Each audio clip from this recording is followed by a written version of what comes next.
যৌতুকের জন্য স্ত্রীকে নির্যাতনের মামলায় অভিযোগ গঠনের দিন আদালতে উপস্থিত না থাকায় জাতীয় দলের ক্রিকেটার আরাফাত সানির বিরুদ্ধে গ্রেপ্তারি পরোয়ানা জারি করেছে আদালত।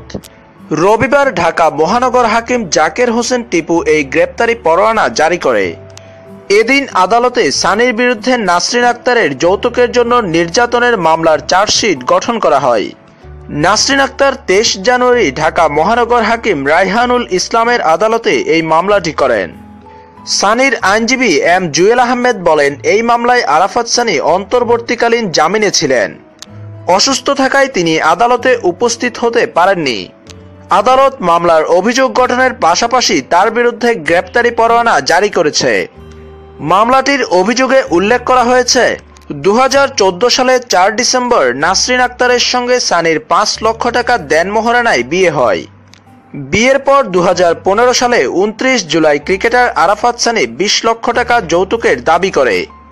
যৌতুকের টাকা না দিতে পারায় তাকে শারীরিক নির্যাতন করে।